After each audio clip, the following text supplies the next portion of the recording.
Cliff, how you doing, brother? Are you still basking in the afterglow like the rest of us? Well, I'm down here in Palm Beach, as we all are, meeting with different folks, talking about the transition. But I've lost my voice, so I can officially say the chase got to me. I'm trying to keep it, so I had a few days without any interviews.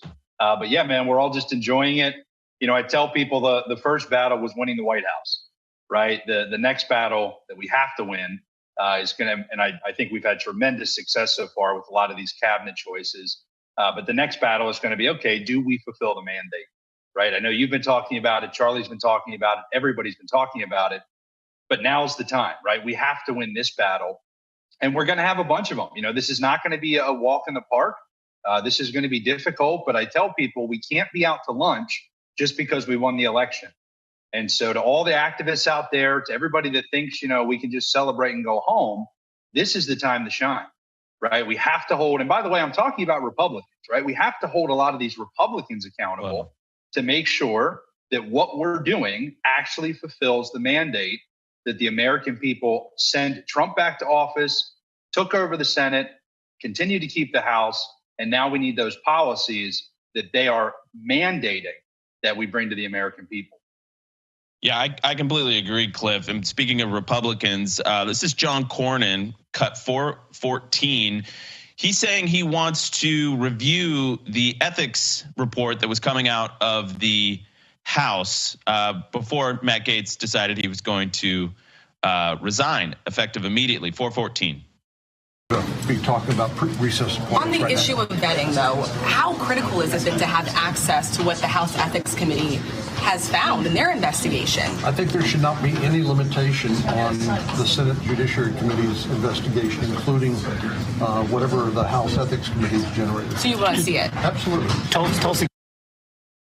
Absolutely, he wants to see it, Cliff. So this is a guy, Cornyn, who is the senator from a state that went 14 points for Trump.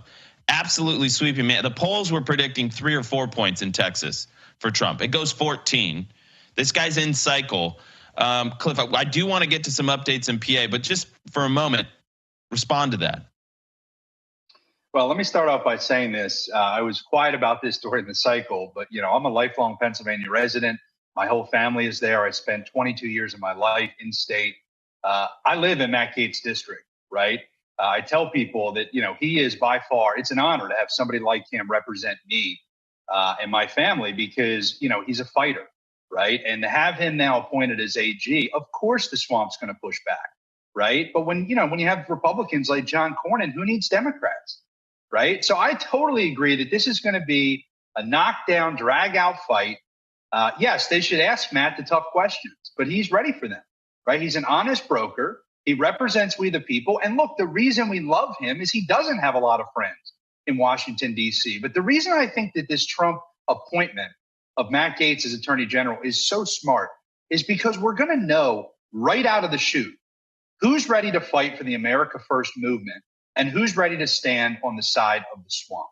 That's what's the most important about this. John Thune has a great opportunity here. Okay, I'm going to give him a chance. Okay, I've looked at his voting record. He's been on the wrong side of a bunch of issues, but he's been on the right side on a couple of them. So he's got a fresh slate now. Which direction does he take it?